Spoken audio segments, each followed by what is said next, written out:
نہ پاکستان میں money laundering سے متعلق یہ جو ایلیگیشن ہے جس کو ایک ڈرم بیٹ کیا جاتا ہے حکومت یا ان کے حواریوں کی طرف سے، یہ ثابت نہیں ہو سکا. اور یہ بھی جو تمام کیس ہے اس میں ایلیگیشن بھی نہیں ہے.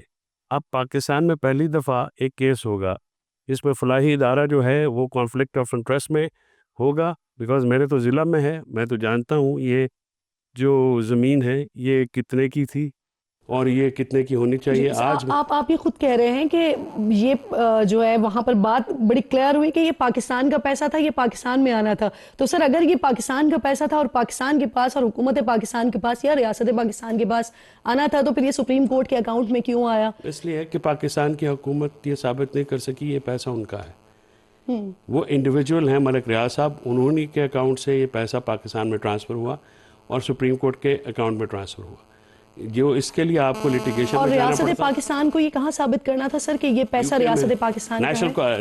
نیشنل کرائم ایجنسی میں، کیونکہ یا تو یو کے میں جب پاکستانی گورنمنٹ اس کا حصہ بنتی یا وہاں پہ یہ ثابت ہوتا. اگر پیسے میرے ہیں تو حکومت پاکستان تو کلیم نہیں کر سکتی انٹرلیس یہ ثابت کرے کہ پیسہ بلونگ ٹو پاکستان. نہیں پاکستانی ریاست اور فیصل صاحب یہ بات آپ کہہ رہے ہیں، کیا یہ بات پھر این سی اے نے کہا کہ کیونکہ حکومت پاکستان ریاست پاکستان اس بات کو ثابت نہیں کر سکی کہ یہ پاکستان کا پیسہ ہے تو اسے سپریم کورٹ کے اکاؤنٹ میں ٹرانسفر کر دیں؟ نہیں، این سی اے نے یہ پیسے ملک ریاض صاحب کو واپس کیا پاکستان میں، اور انہوں نے وہاں سے المشرق بینک کے تھرو جس کی ایک سی ایم بھی جو ہے وہ سپریم کورٹ میں آئی اور انہوں نے اس کو کہا یہ منی لانڈرنگ نہیں ہے. فیصل صاحب جس طرح سے آپ بتا رہے ہیں اس حساب سے تو پھر یہ انتہائی سادہ کیس ہے. تو اگر یہ انتہائی سادہ کیس ہے تو پھر اس کو بند لفافے میں پوری کیبنٹ سے اپروول لینے کی کیا ضرورت پیش آ گئی، اور ساری کیبنٹ کو یہ بھی کہہ دیا گیا کہ اس پر کوئی بات نہیں ہوگی؟ لیکن اس میں جو پرویز خٹک صاحب کا بیان ہے وہ بیان تو بعد میں وڈرا کیا گیا اور کوشش کی گئی کہ اس میں جو ہے وہ امینڈمنٹ کی گیا. اس میں یہ تھا کہ تفتیشی افسر نے ان کو یہ کہا کہ آپ یہ کہیں گے کہ لفافہ بند تھا. صرف فواد چودھری نے بھی کہا، شیخ رشید نے بھی کہا. میں نے پرویز خٹک جو کہ میں تو ایویڈنس دیکھتا ہوں نا، آپ تو یہ ٹی وی انٹرویوز دیکھتے ہیں، میں ایویڈنس کی بات کروں کیونکہ میں ڈیفینس کونسل ہوں اس میں. تو جو اگر شیخ رشید نے کہا تھا اور فواد چودھری نے کہا تھا اور پروسیکیوشن نے وٹنس، اسی لیے تو 7 مہینے اور 40 سال زندگی. سر دو یہ الگ الگ چیزیں ہیں. تفتیشی افسر نے جو بات کی تھی وہ الگ تھی، لیکن کیبنٹ میں بند لفافے پر دستخط ہوئے تھے کیبنٹ کے لوگوں سے. بات سنیں نا، آپ ایک بات کو اگنور کر رہی ہیں. اسی لیے جو ہے فواد چودھری کو بھی 7 مہینے جیل میں رکھا گیا، تشدد کیا گیا. 40 دن کا چلہ جو ہے وہ شیخ رشید کو کٹوایا گیا کہ اس میں آپ وعدہ معاف گواہ بنے. دونوں وعدہ معاف گواہ نہیں بنی. زبیدہ جلال اور پرویز خٹک وعدہ معاف گواہ بننے سے پہلے پارٹی چھوڑ چکے تھے. صحیح. اور انہوں نے جو پرویز خٹک صاحب نے بیان دیا اس کو اسٹیٹمنٹ کو جو ہے بعد میں انہوں نے کہا کہ جی یہ ہم ریٹریکٹ کرنا چاہتے ہیں، اس کی اجازت نہیں ہوئی. اب پرویز خٹک کا بیان آپ کے پاس ہے، آپ کی ٹیم. تفتیشی آفیسر نے سر یہ ضرور کہا تھا کہ بند لفافے میں جو معاہدہ تھا وہ ملک ریاض کے حوالے سے تھا، لیکن جو کیبنٹ میں جو سائن ہوئے تھے وہ تو فواد چودھری صاحب نے بھی افسر نے تو شہید صاحب نے بھی تفتیشی افسر صاحب نے یہ ریکارڈ پہ نہیں ہے بیانات. تفتیشی افسر نے بتایا کہ نہ اس نے وہ معاہدہ دیکھا ہے، نہ اس نے این سی اے کے کسی بندے کو شامل تفتیش کیا، نہ اس نے کوئی اس بارے میں کاغذات. یہ اس کا اسٹیٹمنٹ ہے. اگر آپ چاہیں گی فواد چودھری صاحب کو وعدہ معاف گواہ بننے کے لیے کہا گیا نہیں تو اور کس محبت میں 7 مہینے ان کو جیل کٹوائے گی اور 40 مقدمے اس کے اوپر صرف 9 مئی کے. ان کو کہا گیا تو آپ گئے کھل کے گئے. میں نے کہا ابھی آپ نے سنا نہیں کیونکہ آپ وہ جوش میں ہیں، آپ میری بات کو سن نہیں رہی. میں توجہ دیجیے جو میں کہہ رہا ہوں. میں بہت سمجھنا چاہتی ہوں. شیخ رشید کو، فواد چودھری کو جو مقدمات کا سامنا ہے، جو ان کے اوپر تشدد کیا گیا، جو ان کو 7 مہینے فواد کو اندر رکھا گیا، 40-45 دن شیخ رشید کو پھینٹا پھیرا گیا، وہ اس لیے آپ ان کے خلاف وعدہ معاف گواہ بنے. دونوں نہیں بنے. پرویز خٹک گواہ بنے. Am I loud and clear? All right, بالکل.